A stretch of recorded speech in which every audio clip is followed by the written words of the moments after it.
Ade Armando sudah jelas harus diakuin memang udah penista agama, semuanya masuk ke sini. Nah, ini harus ditertipin, diselesain dulu. Tuduhan menista agama itu jangan main-main, membahayakan keselamatan jiwanya Bang Ade. Bagi saya sadis itu. Justru kami menegakkan keadilan, kami meminta keadilan. Kalau memang mau negara ini aman, tangkap semua yang terduga terlapor penista agama, jadi aman. Kalau nggak ditangkap, kejadian seperti ini. Ini tuduhan Bang Ade. Yang penista agama ini nggak bisa kita biarkan, nggak bisa main-main, luar biasa, berbahaya. Bisa dibunuh orang di tengah jalan karena dianggap misalnya proses hukum mungkin nggak sesuai dengan selera dan rasanya dia. Nah, itu kan menjadi pada 11 April. Pengeroyokan yang dialami dosen Universitas Indonesia Ade Armando dinilai menjadi bukti adanya kelompok radikal yang menyusup dalam demo 11 April lalu. Ngeri memang radikalisme ini, tapi dengan kadrun di negeri ini sulit memetakan siapa mereka karena mereka berbaur di masyarakat dan berpenampilan agamis di tengah masyarakat yang religius. Gue aja takut terdekat dia nih. Track recordnya Ade Armando ini adalah seorang provokator ulung. Banyak apa yang disampaikan ini membuat gaduh. Hari ini saya dapat konten video dari salah satu orang itu atas nama Aldo.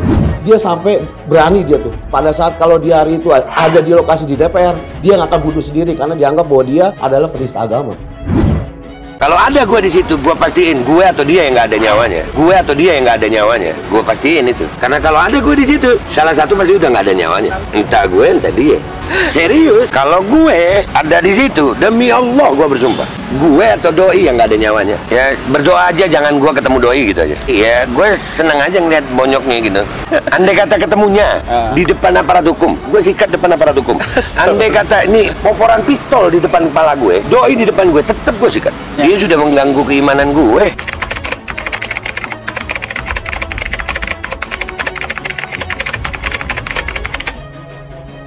Ade Armando diketahui menjadi korban pengeroyokan di tengah-tengah aksi demo 11 April di Jalan Gatot Subroto, Jakarta. Dia mengalami luka cukup parah. Pelaku penyerangan akan ditangkap jika tak menyerahkan diri ke polisi. Kami sudah mengidentifikasi kelompoknya sekaligus orang-orangnya.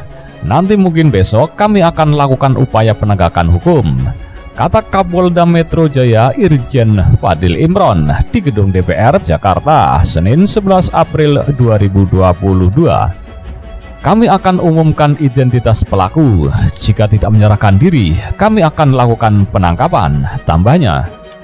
Warganet ramai menyoroti cuitan seorang yang diduga memprovokasi massa di lokasi aksi untuk mengeroyok Ade Armando. Fadil mengatakan pihaknya telah mengidentifikasi pihak yang membuat cuitan tersebut. Kita akan dalami orangnya dan kita sudah tahu orangnya. Kita akan cari dan kejar itu, karena dia yang salah satu memprovokasi untuk melakukan penyerangan terhadap saudara Ade Armando, ungkapnya. Sementara itu, Direktur Pencegahan Badan Nasional Penanggulangan Terorisme atau BNPT, Brigadir Jenderal Ahmad Nur Wahid menilai pelaku pengeroyokan terhadap Ade Armando di tengah aksi demonstrasi mahasiswa pada 11 April 2022 terpapar paham takfiri. Kekerasan dan anarkisme di ruang publik seperti yang dialami pegiat media sosial sekaligus dosen komunikasi di Universitas Indonesia itu, menurut Nur Wahid, bukan cara masyarakat yang beradab, tetapi ciri kelompok ekstremisme yang pro kekerasan. Kekerasan dalam bentuk dan atas nama apapun bukan cerminan sikap dan warisan leluhur bangsa, serta nyata bertentangan dengan nilai-nilai agama, kata dia melalui keterangan tertulis pada Selasa 12 April 2022. Dalam video yang menampilkan kekerasan terhadap Ade Armando, Nur Wahid berujar, sejumlah pengeroyok dengan lantang mengucapkan kalimat tauhid, bahkan sebagian yang lain sambil bersolak halal darah Ade Armando untuk dibunuh.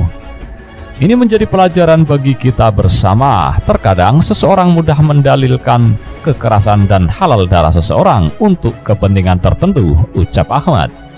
Ahmad Nur Wahid mengatakan cara berpikir seperti itu memiliki kemiripan dengan pola pikir kelompok radikal terorisme. Mereka dikatakannya selalu melegitimasi segala tindakan kekerasan yang dilakukan dengan mempolitisasi dan memanipulasi dalil agama.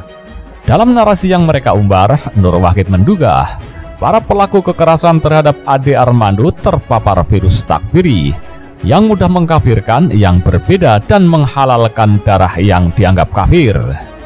Pandangan takfiri, kata dua, merupakan salah satu karakteristik kelompok radikal terorisme selama ini.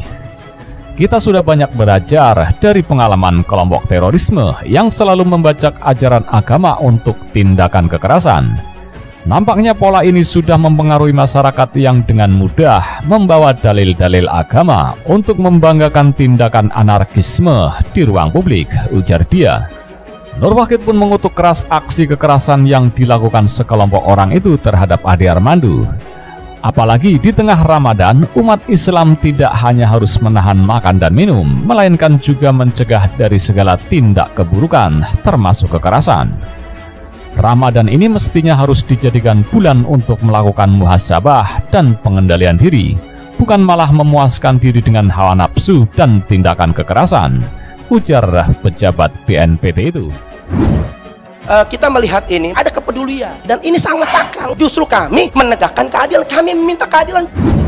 Itu manusia tidak tahu diri, bukan masalah dia dokter yang tidak tahu diri, tidak paham dengan ilmu politik. Dia tahu banyak orang gak suka sama dia. Mereka itu pecundang, hanya berani ketika banyak orang. Coba sendirian, mereka kuncup kayak kucing oren basah kehujanan.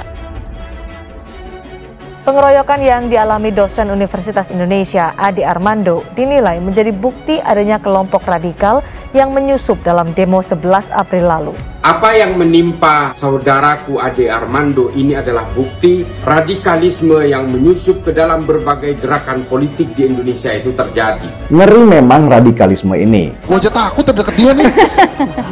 Tapi dengan kadrun di negeri ini sulit memetakan siapa mereka karena mereka berbaur di masyarakat dan berpenampilan agamis di tengah masyarakat yang religius. Saya meminta bikin aksi demo berjilid-jilid itu sukses. Kalau memang mau negara ini aman, tangkap semua yang terduga terlapor penista agama. Jadi aman. Kalau nggak ditangkap kejadian seperti ini. Radikalisme berbalut agama memang mengerikan. Mereka menyusup ke sendi-sendi pendidikan, pemerintahan, termasuk TNI dan Polri lewat pengajian-pengajian.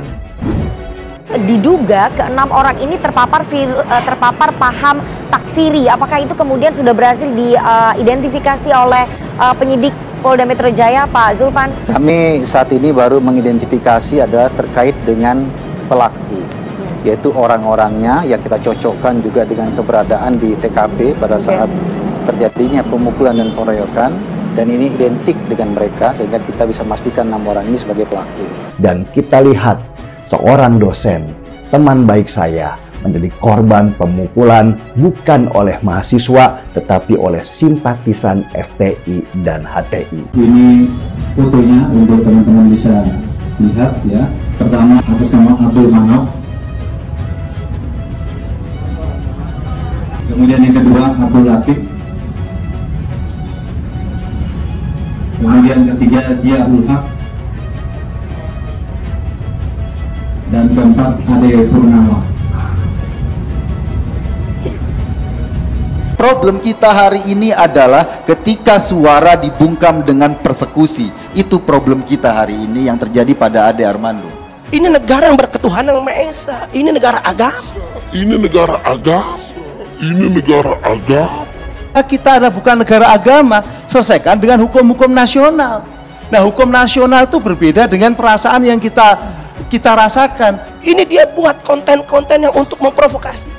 Dan ini sangat berbahaya kalau sudah isu-isu agama. Ya itu kan usaha yang membungkam, usaha agar kita diam. Setelah kita diam, maka orang-orang yang kemudian menguasai opini publik itu adalah orang-orang yang memang nggak suka. Sama ketika kita meneriakan jangan gunakan agama sebagai alat politik, atau jangan tunggangi agama. Maksud saya, jangan tunggangi agama untuk mencapai kekuasaan politik. Itu yang selalu kita teriakkan. Itu yang memakai kepentingan politik orang yang mungkin berpartai. Kita bukan orang partai. Jadi sudah harus jelasin, jangan dikit-dikit apa kepentingan politik. Kagak, kita bukan orang politik. Kita bukan orang politik. Kita bukan orang politik. Kalau saya maju 2024 jadi cawapres, dukung atau tidak? Dukung atau tidak? Siap para ulama. Takbir.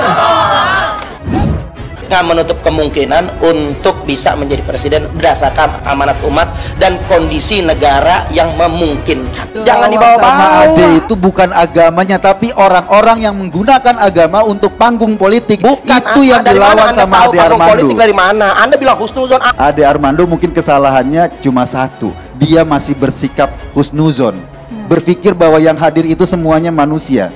Ternyata banyak binatang juga di situ, banyak iblis di situ, sehingga memperlakukan orang dengan cara paling biadab. Jangan cari alasan lain bahwa ini adalah kebiadaban. Apapun ceritanya, ini kebiadaban dan harus kita hentikan. Itu biadab, saya setuju, dan nggak boleh lagi terjadi. Dan saya akan mempersilahkan dan saya dukung tuh kepolisian untuk mengusut sampai tuntas.